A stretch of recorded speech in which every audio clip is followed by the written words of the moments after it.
अन्नपूर्णा रसोई में जल्दी जल्दी काम कर रही थी। रसोई का काम निपटा कर उसे बाजार जाना था। राशन और रोज की जरूरी चीजों की खरीदारी करनी थी। पर जल्दबाजी में भी उसके चेहरे पर एक सुकून था, क्योंकि आज उसे ऐसा लग रहा था जैसे उसने कोई बड़ी जंग जीत ली हो। चलिए जानते हैं शुरू से। 5 दिन हो चुके घर का सामान खत्म हुए। कब से राजेश से कह रही कि मुझे पैसे दे दो ताकि मैं घर का सामान ले आऊं, या फिर आप ले आइए। पर वो है कि आज और कल पर ही बात को टाले जा रहे थे। राजेश कभी भी अन्नपूर्णा के हाथ में पैसे नहीं देता था। वो या तो खुद सामान लेकर आता था या फिर ऑनलाइन सामान मंगवाता था। सामान भी सिर्फ इतना ही लाता था कि जो 1 महीने से ज़्यादा ही ना चले। यहाँ तक कि अन्नपूर्णा को ऑनलाइन शॉपिंग करने की भी इजाज़त नहीं थी।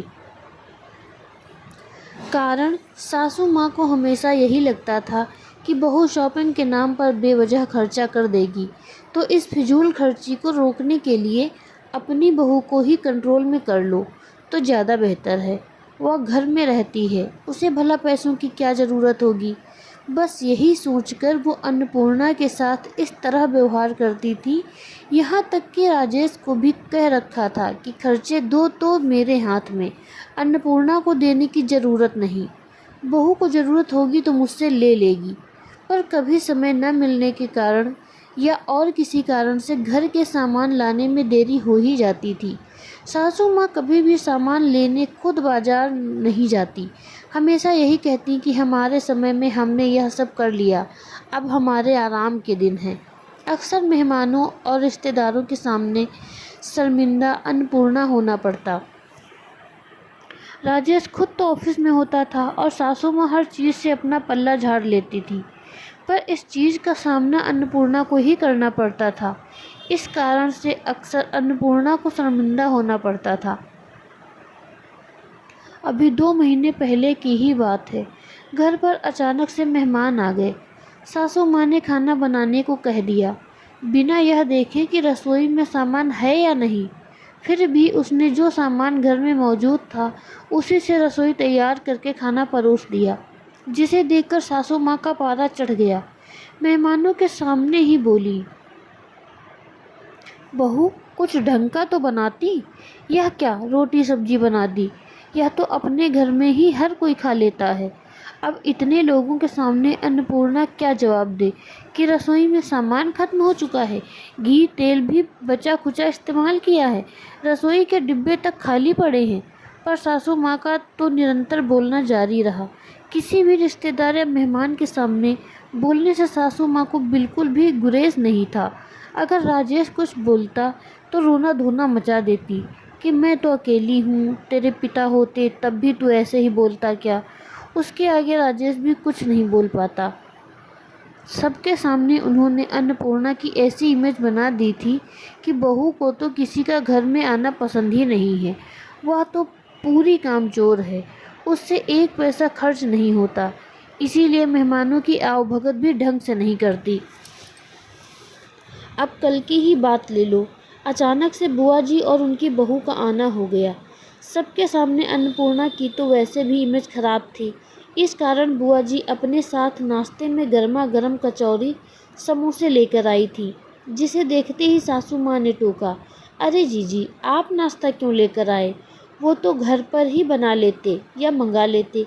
कोई बात नहीं भाभी, हम आ रहे थे तो रास्ते में गर्मा गर्म बनते हुए दिख गए, तो सोचा कि यहाँ के लिए भी लेते हुए चले, साथ बैठकर ही खाएंगे। इतने में राजेश भी घर आ गया तो सब ने मिलकर कचौरियाँ खाईं।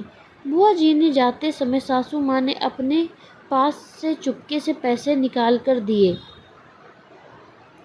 जीजी आपका बहुत खर्चा हो गया, ये पैसे तो आपको लेने ही पड़ेंगे। अरे रहने दे, तेरी बहू को अच्छा नहीं लगेगा, बुआ जी ने धीरे से कहा।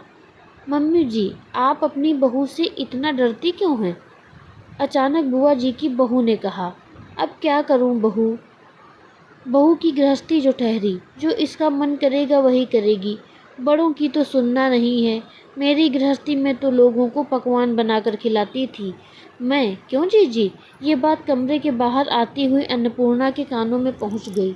जिसे सुनते ही अन्नपूर्णा के बदन में आग सी लग गई। दोनों माँ बेटे उसके हाथ में एक पैसा नहीं रखते। घर का राशन पूरी तरह से अपने कंट्रोल में रखा है और फिर उसके बावजूद दूसरों के सामने बुराई भी बहू की करनी है। अन्नपूर्णा हॉल में सबके सामने आकर खड़ी हो गई। क्या कहा था आपने माँ जी? जरा फिर से कहिए तो। नहीं नहीं, कुछ भी तो नहीं, सासू माँ ने सकपकाते हुए कहा। अन्नपूर्णा, बाद में बात करते हैं, राजेश ने अन्नपूर्णा को समझाते हुए कहा। नहीं, जो बात करेंगे अभी करेंगे। अन्नपूर्णा, सबके सामने क्यों बतंगड़ बना रही हो? राजेश ने थोड़ा बिगड़ते हुए कहा। जब इमेज मेरी सबके सामने ही खराब हो रही है तो सबके सामने ही बात क्यों ना करूं? कौन सी गृहस्थी की बात कर रही हैं माँ जी? अरे बहू, भाभी का ऐसा कोई मतलब नहीं था, बुआ जी ने बात संभालते हुए कहा। बुआ जी, मुझे आपसे कोई शिकायत नहीं है, क्योंकि आप जो देख रही हैं और आपको माँ जी ने जो दिखा रही हैं, आप तो उसे ही सच मानेंगे। पर आपकी भाभी क्या करती हैं वो भी तो सुन लीजिए। नाम सिर्फ बहू की गृहस्थी का है, पर कंट्रोल इनका खुद का है। मैं अपनी मर्जी से 1 रुपया खर्च नहीं कर सकती, और रुपया खर्च करूं तो कैसे? 1 पैसा मेरे हाथ में नहीं रखा जाता। इसे आप मेरी गृहस्थी कहोगे? घर का राशन का सामान भी इतना ही मंगाया जाता है कि महीना पूरा होते ही वो ख़त्म हो जाता है। बहू पर तो इतना सा भी विश्वास नहीं, जैसे बहू सामान समेट कर अपने पीहर ले जाएगी। सामान लाएंगे तो राजेश जी ही लाएंगे, और इन्हें सामान लाने में देर सवेर हो ही जाती है।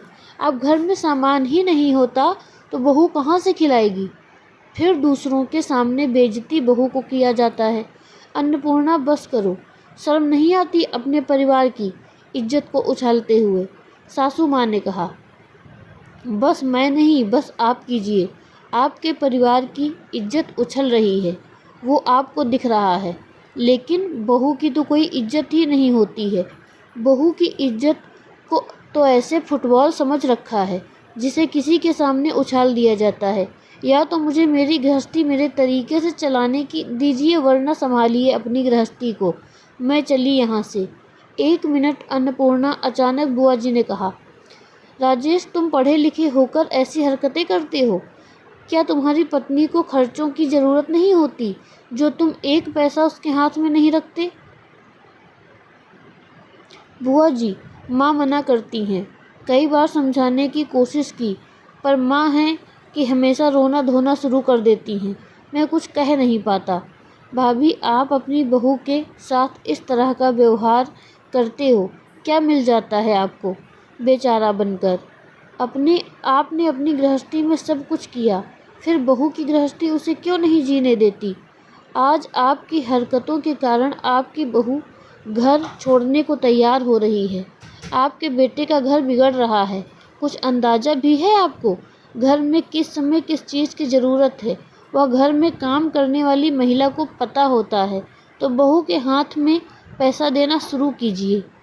आखिर बुआ जी के समझाने पर इतना तो असर हुआ कि आज राशन का सामान लाने के लिए अन्नपूर्णा के हाथ में पैसे रखे गए, जिसका सुकून उसके चेहरे पर साफ झलक रहा था।